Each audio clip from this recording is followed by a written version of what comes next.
My name is Colleen Anderson. I was 34 the day I lowered into the ground the one person who ever truly raised me, Walter Kessler, my grandfather. The man who taught me to plane a rough edge, to reconcile a ledger, and to be there when it mattered. At his service, I kept 2 seats vacant in the front row. I'd held them for my parents. They never came. But what they uploaded to the internet 3 hours later, and the message that pinged from my dead grandfather's phone, is where everything actually starts. Welcome back to Calm Drama Stories. This is the space where we sit with the quiet betrayals that unfold inside families, and the women who finally refuse to make themselves smaller just to keep things calm. If you've ever lived through something like this, you already understand the weight of a folded flag. Leave a comment below and make sure you subscribe. I remember standing at the front of that small chapel, watching the pews fill with people who genuinely loved him. Neighbors, old clients. A man Walter had taught to build a deck back in '94. Everyone arrived except the 2 people who carried his blood and my last name. And then, right there in that wooden pew, my phone vibrated. I glanced down and the floor dropped out from under me. To make sense of that vibration, you need to know the man in the casket at the front of the room. My parents walked out when I was 7. Roy and Denise Anderson apparently had other places to be, and a small girl was something they could set down like an old jacket. So Walter took me in. He was 51 then, a retired carpenter whose hands still carried sawdust in every crease, and he never once sighed about it. He just set up the spare bedroom and bought a nightlight shaped like a moon. He came to everything. Every school play where I blanked on my lines. Every softball game where I stood there watching strike 3 go by. Every parent-teacher conference, squeezed into a chair meant for a child. His knees practically at his ears, scribbling notes on the back of a receipt. My mother sent a birthday card when she remembered which month it was. Walter never missed a single day. When I was 9, I asked him why my parents didn't want me. He set down his coffee and said something I've carried every year since. Showing up is the whole thing, sweetheart. The rest is just noise. Love isn't a speech, he said. It's a person in a chair. And for 27 years, he was that person. He walked me down the aisle when I married Sam. He cradled my daughter Nora an hour after she entered the world and wept without any shame. So no, I had no confusion about who my family really was, which is what made that last hard week of his life, the week he needed me most. The thing that still robs me of sleep. I got there too late. The cancer hit his pancreas, the kind that doesn't bargain. By spring, the chemotherapy had carved him hollow. I drove 20 minutes to his place every evening after I closed my books. I keep the books for half the small businesses in town, so numbers are what I do. I'd make him toast he couldn't finish, and we'd watch the same westerns over and over. That was when my mother resurfaced. Denise, who lived down in Florida and only ever appeared when there was something to spend, suddenly flew up to help Daddy. She took control of his mail. She took control of his bank. When I offered to sit down and organize his accounts, my actual profession, she gave me that pinched smile and said, "Daddy wants his privacy, Colleen." I pushed. I asked to be added so I could monitor for fraud the way any accountant would. She said he'd arranged things his way, and it wasn't my place. And here's the part I keep replaying. I was suspicious. I asked the right questions. I even phoned his bank, and they told me only the account holder or his power of attorney could discuss it, and his power of attorney was Denise. There was a wall around him, and it bore my mother's signature, and there was nothing I could legally do to reach across it. I told myself she was his daughter. I told myself grief was making me paranoid. I brought him soup and I kept my mouth closed and I trusted the wrong thing. 3 weeks later, he was gone, and I still had no idea what she was concealing behind that tight little smile. He passed on a Tuesday, at home, with me holding one hand and a nurse named Grace on the other side. Denise had flown back to Florida 4 days earlier because, and I'm quoting directly, she couldn't just sit around waiting. So, I planned the funeral by myself. I chose the hymns.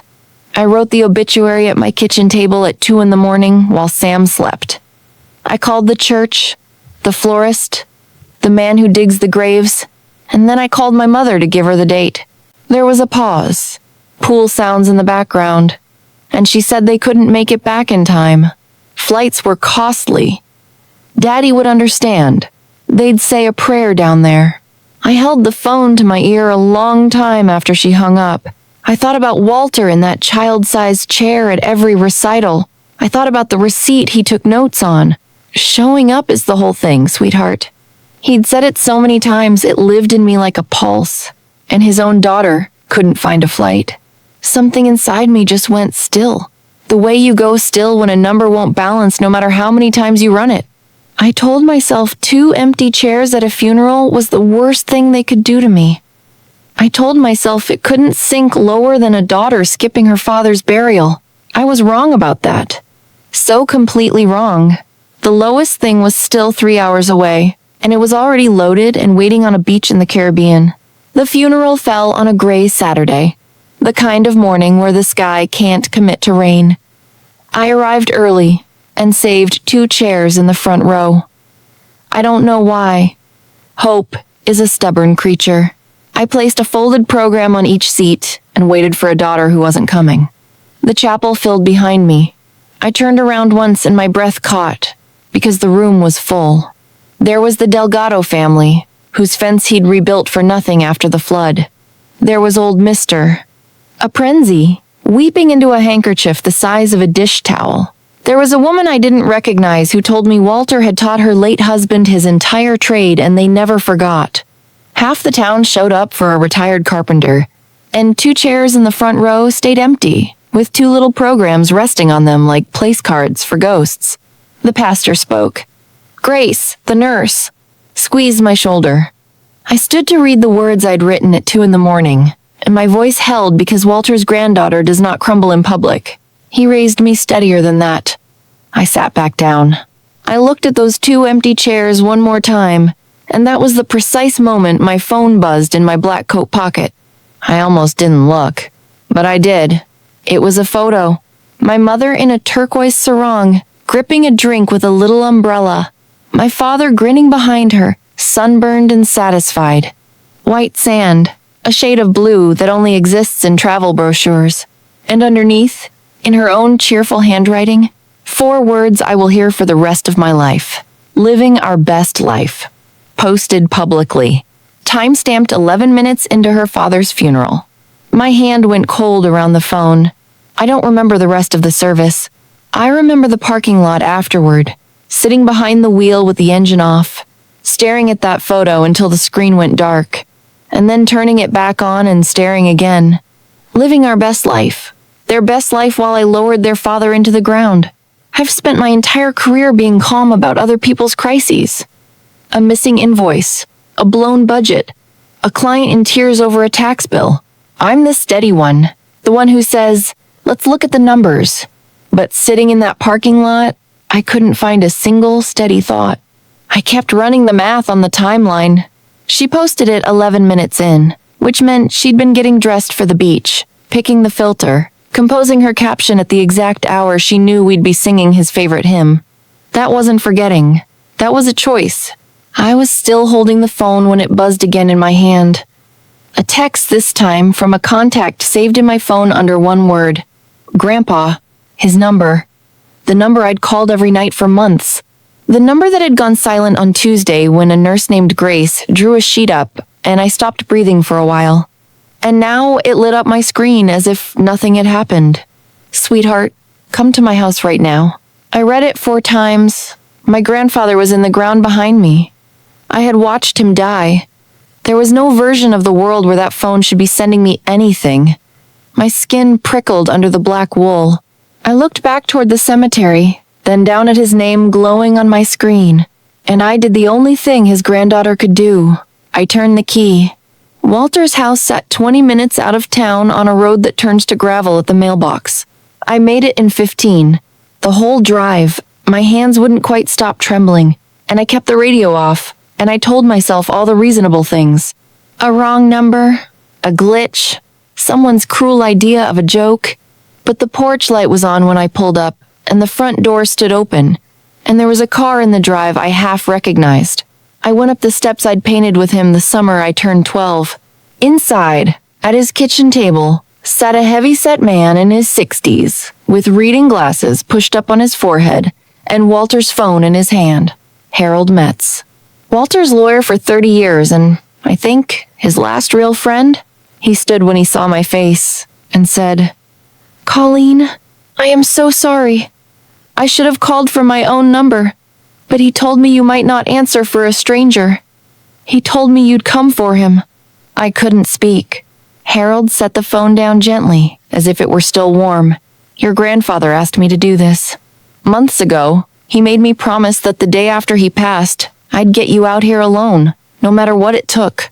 And he told me to use his phone because he said, and I'm quoting him, 'She'll drop everything for that name.'" I looked at the phone. I looked at the empty chair at the head of the table. My heart didn't sink so much as fall straight through the floor, because this wasn't a glitch or a ghost. This was Walter reaching out one more time from the far side of the worst week of my life, and it meant he'd known something was coming. Harold pushed his glasses down onto his nose. "There's a box," he said. "He wanted you to have it." The box was an old cigar box, the kind he kept screws in, and it had my name on the lid in his shaky block letters. Inside were 3 things: a journal with a soft blue cover, worn at the corners, a thick stack of bank statements, photocopied and paper-clipped by month, and a folder holding a copy of a legal document I recognized before I could read the title, because I'd filed 100 of them. A durable power of attorney. Denise's name on the signature line. I looked up at Harold. He folded his hands. "Your grandfather didn't trust his daughter," he said quietly. "Not at the end. He wanted you to have the truth, Colleen. Not just the grief. He said you were the only one who'd know what to do with numbers, and the only one who ever showed up." I ran my thumb over the blue cover of the journal. I could feel the ridges where a trembling hand had pressed too hard. I did not open it yet. I wasn't ready. But I understood, holding that box, that my life had just split into a before and an after, and there was no gluing it back together. If you've ever been handed grief and paperwork in the very same breath, you know how deafening a silent kitchen can be. Stay with me, because this is the moment I stopped being the girl who just kept the peace. Comment the word "showing up" if there's someone in your life who always did. And subscribe, because what I found in those pages is the reason my mother is where she is today. I put the lid back on the box. I thanked Harold and drove the blue journal home like it was a living thing on the seat beside me. Sam was up when I got home. Nora finally asleep. The porch light on for me the way Walter always left it. He took one look at the box and my face and put the kettle on without a word. He's a good man. My husband. An electrician who fixes things for a living and wants the world to be fixable too. I told him about the beach photo. I told him about the text from a dead man's phone. He sat down slowly. Then I opened the journal. Walter's handwriting had always been square and confident, a carpenter's hand. But these pages started strong and deteriorated. Line by line, the letters loosening as the chemo stole his grip. The early entries were just a sick man's diary. Bad night, Grace changed the dressing, Colleen brought soup, stayed for the Western. Then, a few weeks in, the tone shifted. "Money's tight again," he wrote. "And I don't know why. Denise says I spent it. Maybe I did. I get so tired. I can't remember." I read that line. He kept receipts in a shoebox organized by decade, and here he was in his own failing hand, wondering aloud where his savings had gone, while his daughter told him he'd simply spent it himself. Sam read over my shoulder and went very still. The kettle screamed, and neither of us moved. Somewhere in these pages, I already knew, was the outline of the thing that had built a wall around a dying man. I turned to the next entry. My hands were steadier now. Numbers are the one place I never lose my nerve, and Walter, God bless him, had started keeping his own. The middle of the journal was where a frightened old man became a methodical one. After that first chemo round, Walter wrote, Denise had sat him down and told him his mind wasn't reliable anymore, that he needed help managing things, that she'd take the burden off his shoulders. So he signed the durable power of attorney right there at his own kitchen table. the day after a treatment that left him too weak to lift a spoon. She'd brought the papers pre-filled. He signed because she was his daughter, and he was scared and exhausted. And because a father wants to believe his child is reaching out a hand and not into a pocket. Then the entries started listing amounts. 400 out on the 9th, he wrote. Didn't buy anything. 600 on the 15th. Grace drove me to the pharmacy. $40. That's all I spent all week. He'd begun to notice the gaps. He'd begun, in his weakest months, to keep a private tally, because some part of the man who never lost a nickel knew exactly what he was watching. She thinks I'm too far gone to count, he wrote near the bottom of one page. I'm not. I just can't stop her. The bank won't talk to me. They talk to her. And beneath that, pressed so hard the pen nearly tore the paper. I gave her the key to the house and she took the house, not the building, everything else. I set the journal down and looked at the stack of statements he'd photocopied. He'd left me a map. All I had to do was follow it month by month. The one thing in this whole nightmare I actually knew how to do. I spread the statements across the dining table the way I do for a client audit, oldest to newest, and I started reconciling. This is the part of my job most people find tedious. I find it honest. Numbers don't take sides. They don't love you or deceive you. They just sit there and report what happened. And what happened to Walter Kessler was written in plain black ink, transfer by transfer. Starting the month after the power of attorney was signed, money began leaving his savings in steady bites. Not medical bills. I cross-checked every hospital and pharmacy charge, and those were small and separate. These were transfers.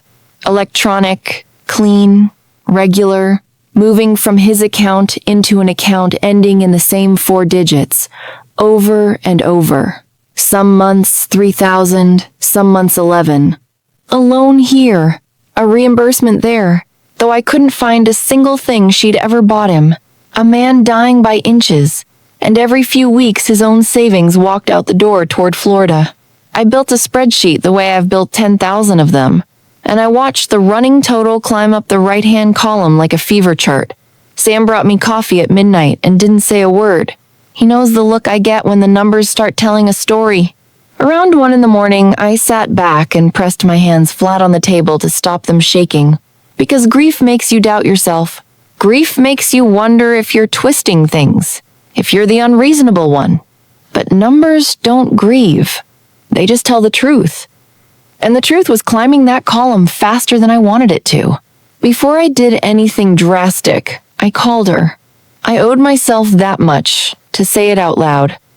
I gave my mother a chance to explain. I sat in my car the next morning because I didn't want Nora in the house for it, and I dialed Florida.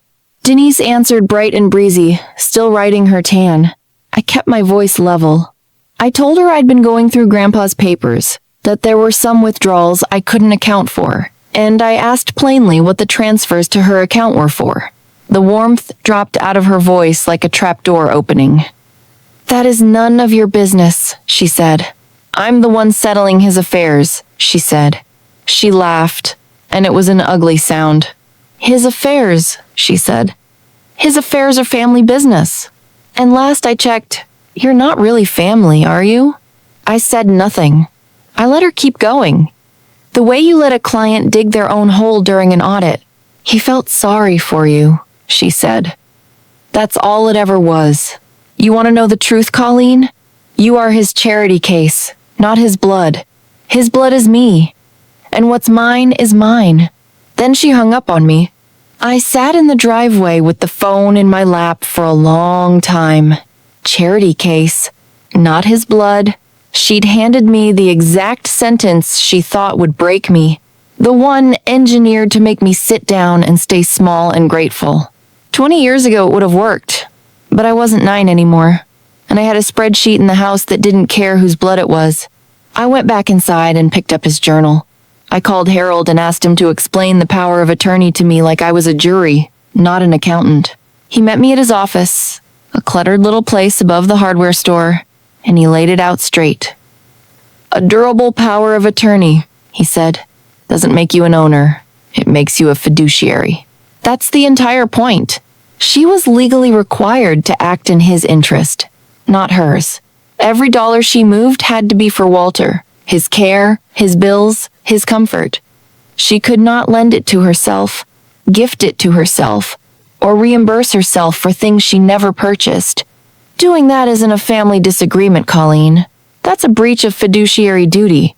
And past a certain dollar amount, taking from an elder like that has a name the state takes very seriously. I asked him what I could do. He rubbed his eyes. You can petition the probate court for a formal accounting, he said. That forces her to open the books and justify every transfer in writing under oath within 30 days.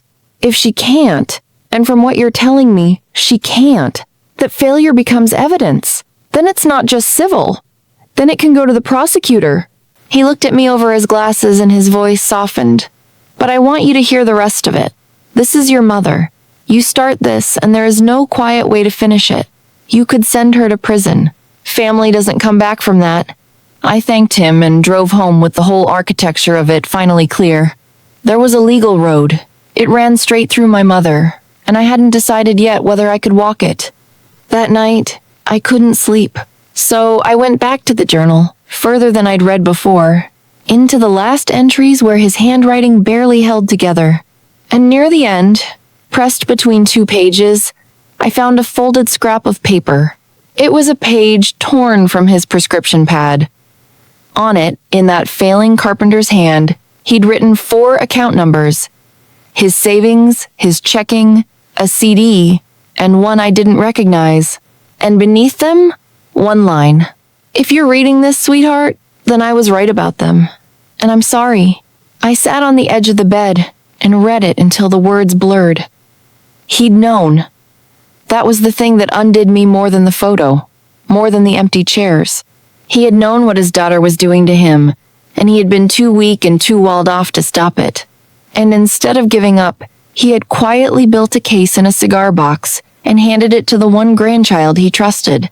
He'd torn a page from a prescription pad, a dying man's most useless scrap of paper, and turned it into a key. And the sorry. That sorry sat on my chest like a stone. He was apologizing to me, as if being betrayed by his own daughter was somehow a thing he'd done to me, rather than a thing done to us both. I pressed the scrap flat, and I understood exactly what he'd left me and why. He hadn't left me grief. He'd left me instructions. 4 account numbers and a line that said I was right about them, from a man who was never wrong about people. I put the note where I'd never lose it, and somewhere between that line and the sunrise, without saying it out loud, I stopped grieving quite so much and started counting. Because he'd been keeping his own numbers for a reason. Now I was going to finish them. With the 4th account number from his note, I finally had the complete picture. Because that last unfamiliar account was a certificate of deposit he'd built over 40 years. His real nest egg, the one he'd meant to leave to something good. I pulled the records Harold could legally request, and I added the CD to my spreadsheet, and I watched the running total jump. She hadn't just skimmed his monthly savings. Somewhere in his weakest month, while he was too sick to sign his own name steadily, she'd used the power of attorney to cash out the certificate early, swallowed the penalty, and moved the whole thing south. I ran the total 3 times, because I did not believe it the first 2. $465,000. That was the number sitting at the bottom of my column. $465,000 drained out of a man who ate toast he couldn't finish and wore the same flannel shirt for 15 years because a good shirt shouldn't be wasted. I thought about him at his kitchen table writing 400 out on the 9th. Didn't buy anything. Apologizing in his diary for spending money he never spent. And the whole time, nearly $500,000 was walking out the door behind his back. I closed the laptop very gently, because if I hadn't closed it gently, I would have thrown it. I sat in the dark dining room and let the number settle into me. It didn't make me hysterical. It made me certain there was still one thing I needed. The final confirmation that would turn my private spreadsheet into something a court would have to examine. And I knew exactly where to get it. The first person to call me was my Uncle Dave, Denise's younger brother. And I made the mistake of thinking he'd be on my side. He'd always been the softer one. The uncle who slipped me a $5 at Christmas. He started gentle. He'd heard I was upset about some money. He understood. He really did. But did I really want to tear the family apart over Daddy's estate? I told him it wasn't the estate.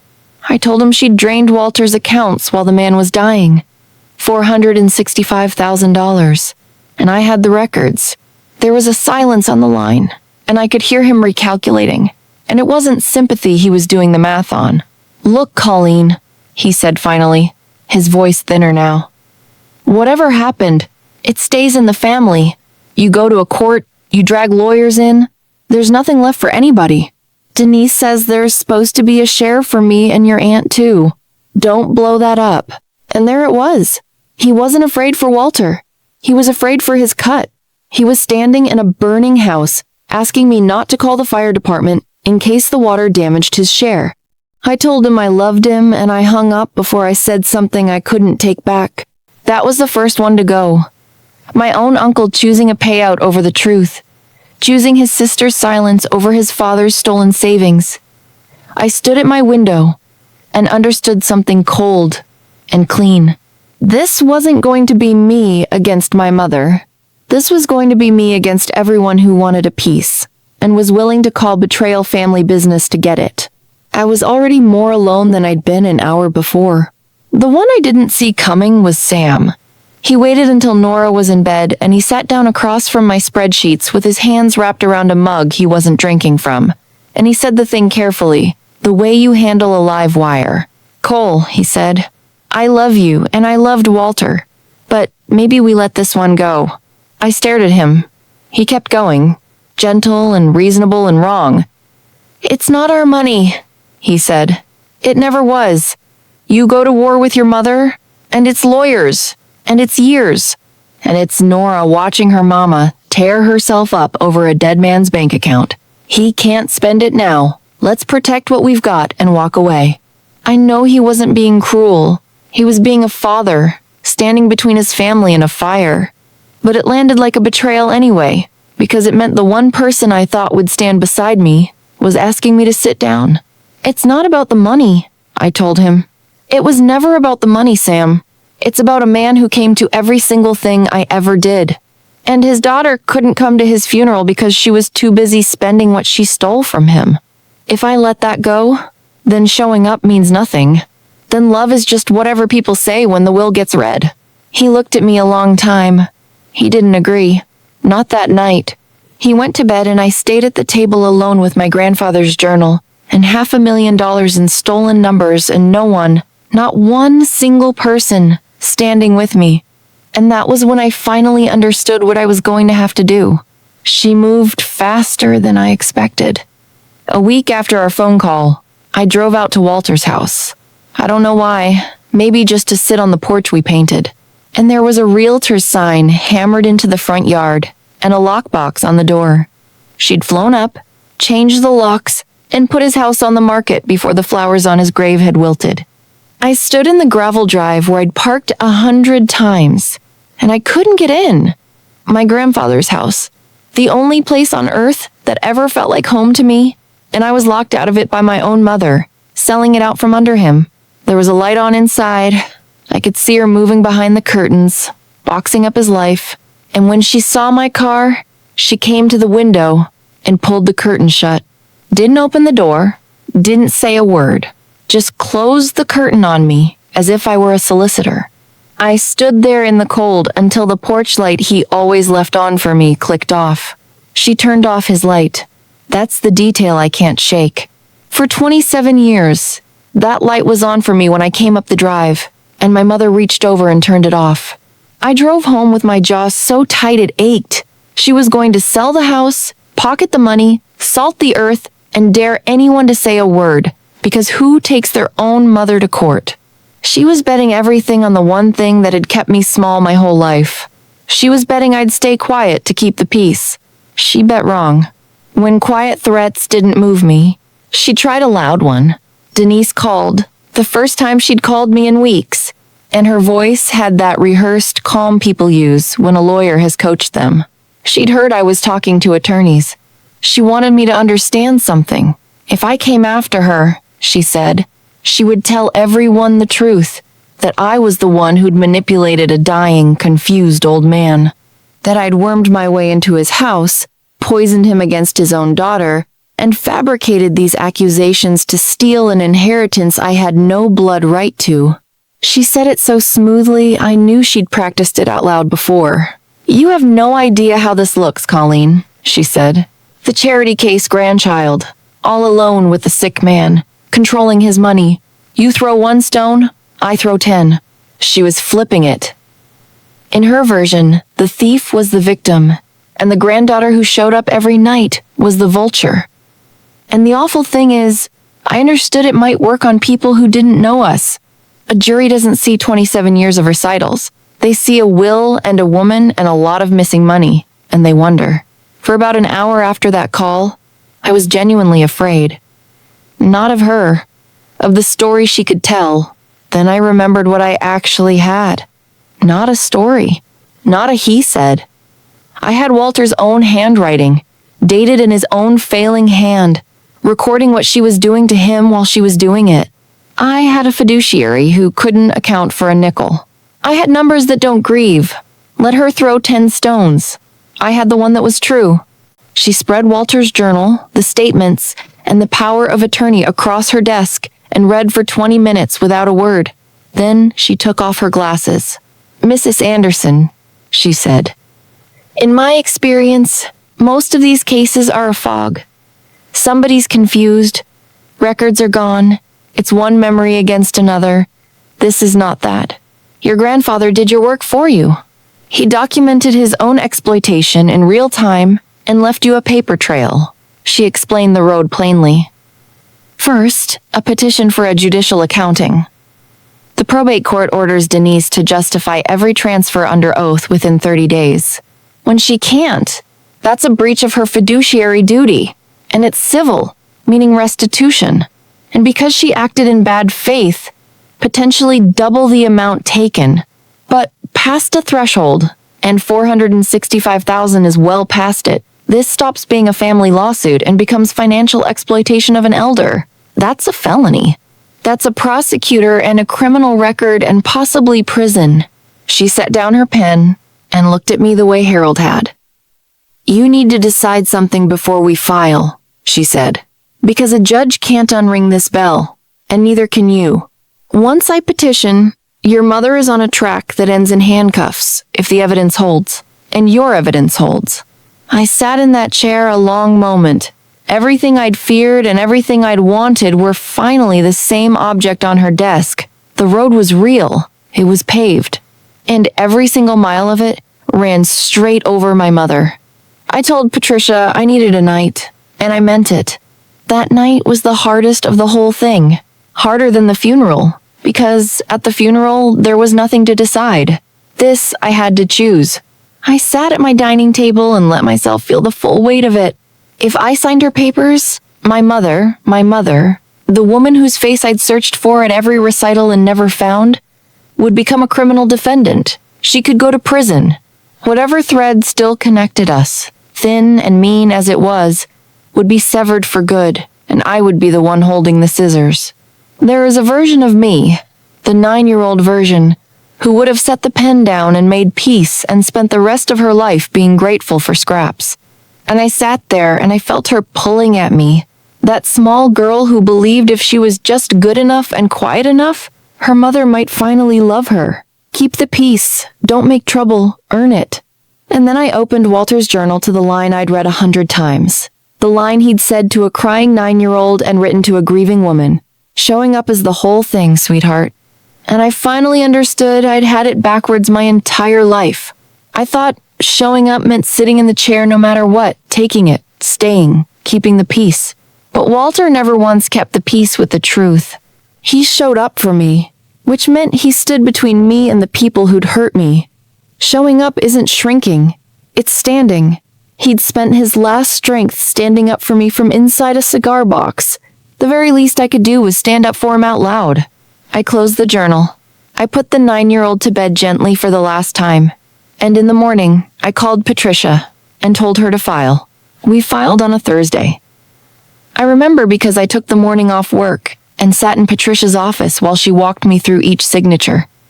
And every one of them felt like closing a door I could never open again. The petition for a judicial accounting, demanding Denise justify every transfer under oath.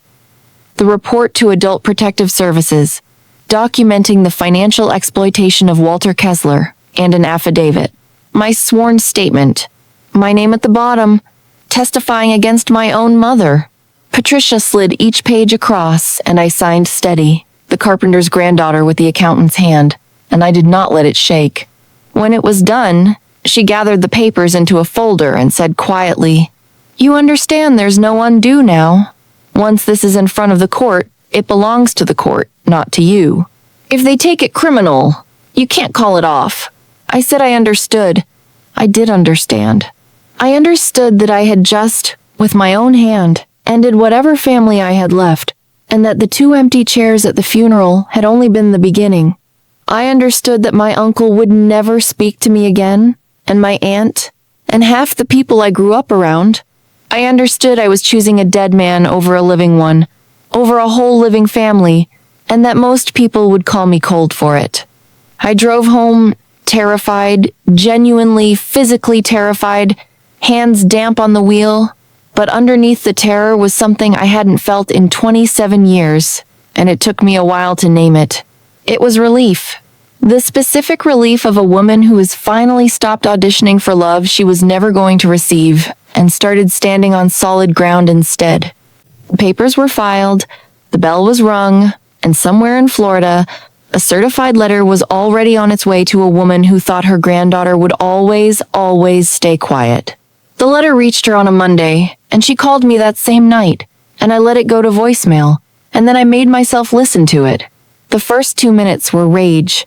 She called me a viper, a liar, a nobody who crawled in off the street and turned on the family that took her in.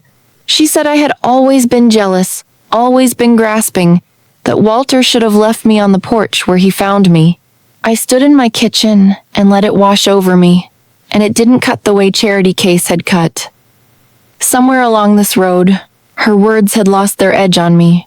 Then, mid-sentence, the recording changed. Her voice went soft, wet, pleading. The fastest reversal you've ever heard. "Sweetheart," she said. She hadn't called me sweetheart in my life.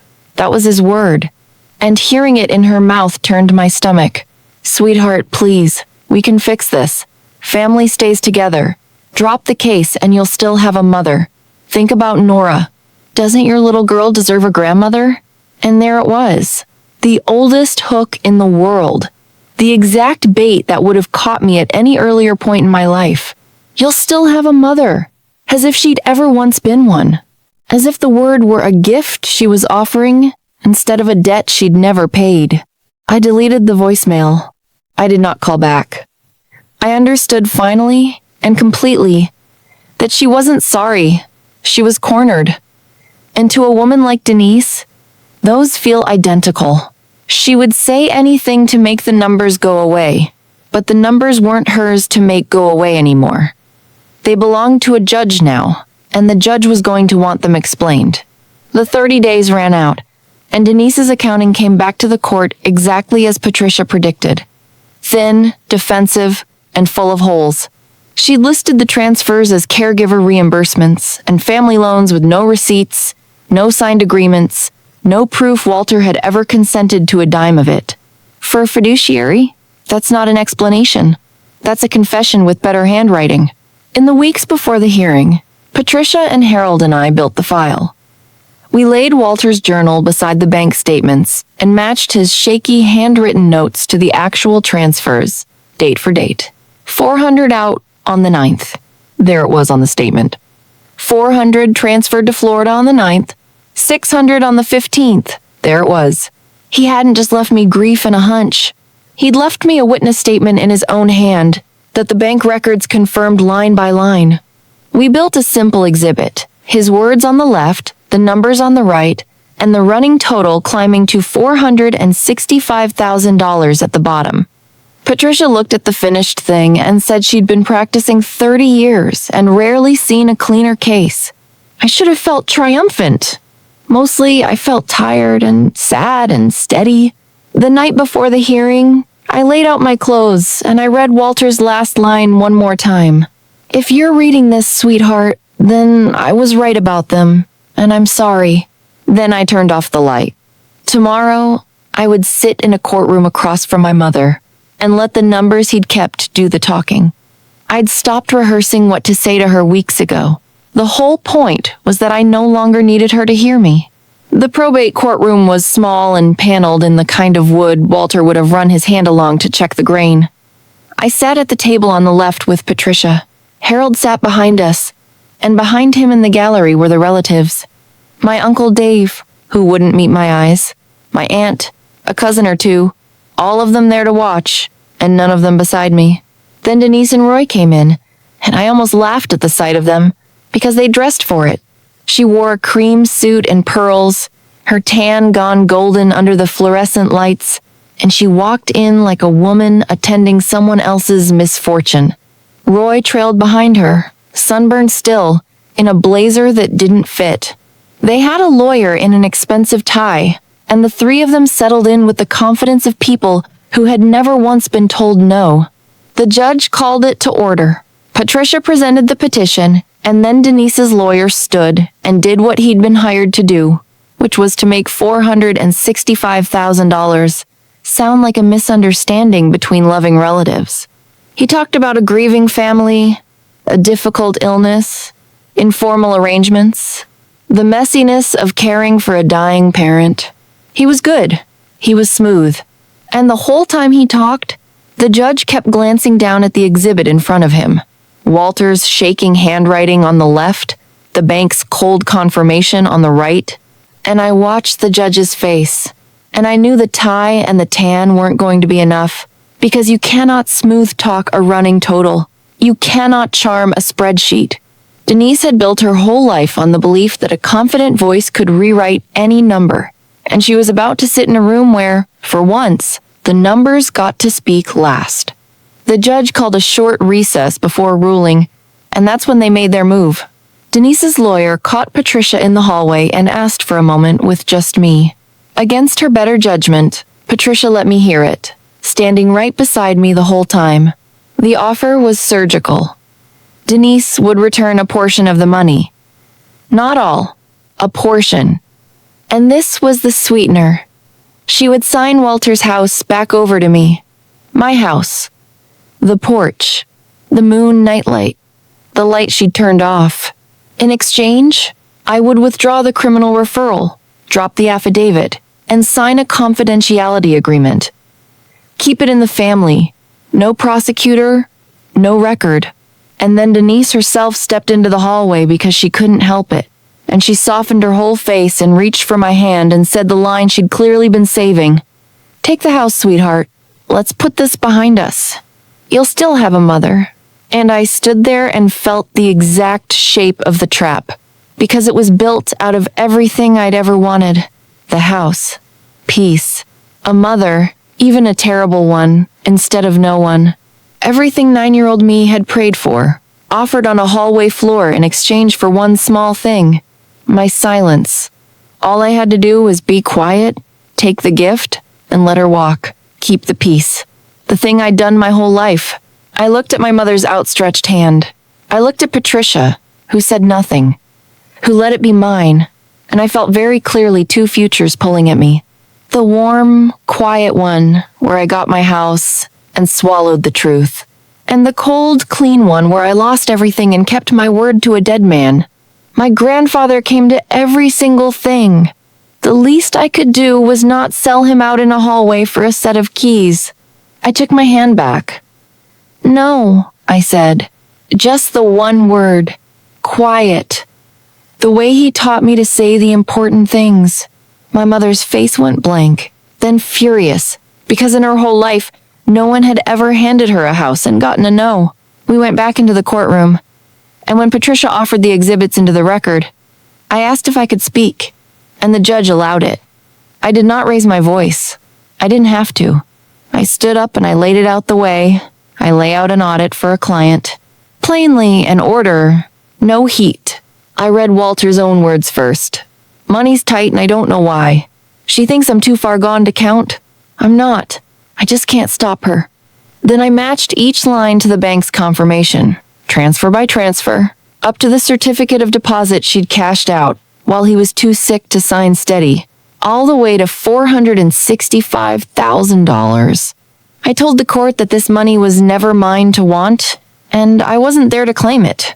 I told them my grandfather had meant that CD for something good, and that I was asking the court to see it returned so it could go to elderly people with no one to show up for them. Not to me. Not to his house, which I would be giving to an elder care charity in his name. And it was that, oddly, that broke Denise. Not the numbers. The part where I gave it all away. She shot to her feet, and it came out of her before her lawyer could catch her sleeve. "It was owed to me," she shouted at the whole room. "It was mine. I earned it. I put up with that old man my whole life." The courtroom went silent. She'd said it in front of a judge. And I just looked at her, calm, steady, done. And I understood I'd won, and lost the exact same thing in the exact same breath. I had my grandfather's honor, and I would never have a mother again, both at once. That's the price. Nobody tells you it comes as one bill. The judge did not need long. He found that Denise had breached her fiduciary duty in the plainest terms he'd seen, that the transfers served her and not the man she was sworn to protect, and that her own outburst had spared everyone the trouble of proving intent. He ordered full restitution of the $465,000, and because he found she'd acted in bad faith, he doubled it in damages. Then he did the thing that could not be undone. He referred the matter to the county prosecutor for criminal charges, financial exploitation of an elder, a felony. I watched it land on her. I watched the cream suit and the gold tan stop meaning anything at all.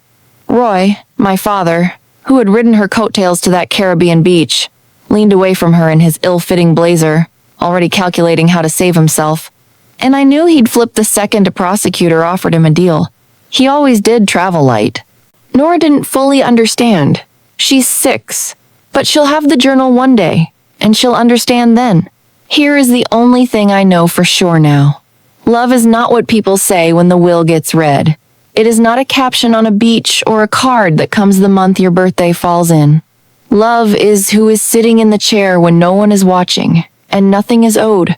My grandfather sat in that chair my whole life, and in the end, all I had to do, the only thing he ever asked of me, was show up for him the way he showed up for me. Showing up is the